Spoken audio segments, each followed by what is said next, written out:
Lock the doors. My informative speech is on divorce. How many of you are a child of divorce? Well, according to Patrick Fagan effect of divorce on America, 50% of all children are a child of divorce. Even though divorce is something so new, it's been a common practice for thousands of years. To learn, for a reason for you guys to listen is to learn the history of divorce and how much it has changed in the past 80 years.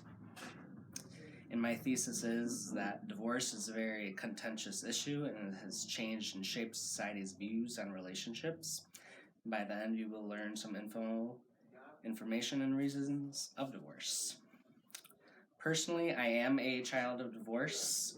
My parents split up when I was 3 years old, so I know what that's like.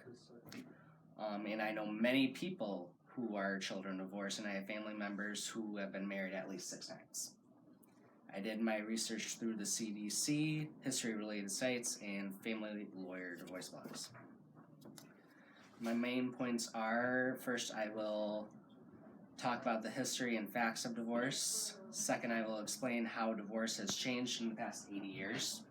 And finally, I will discuss the reasons why people get divorced. The history and facts of divorce. According to Robin Margolis from LegalZoom, the Babylon king Hammurabi introduced divorce laws between 1795 and 1750 BC. Roman divorce laws became fairly prevalent and easy and became a common practice among the popular upper class. King Henry VIII broke from the church and created a new one to obtain a divorce, but only noblemen could be granted a divorce through Parliament. In 1969, the no-fault divorce law was introduced, according to History Cooperative. According to the CDC, divorce has dropped from 4% in 2000 to 3% in 2016. 41% of all first marriages end in divorce. And according to McKinley Irving Family Divorce Blog, Oklahoma has the highest divorce rate of 13.45%, and Massachusetts has a divorce rate of 2.5%. Divorce changing through the years.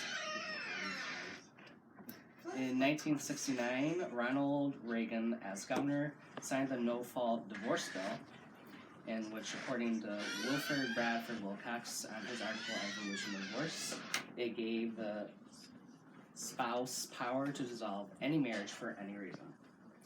Divorces doubled between 1960 and 1980 from 9.2 to 22.6 per 1,000 people, as it became a part of a social revolution and women divorced for education and work.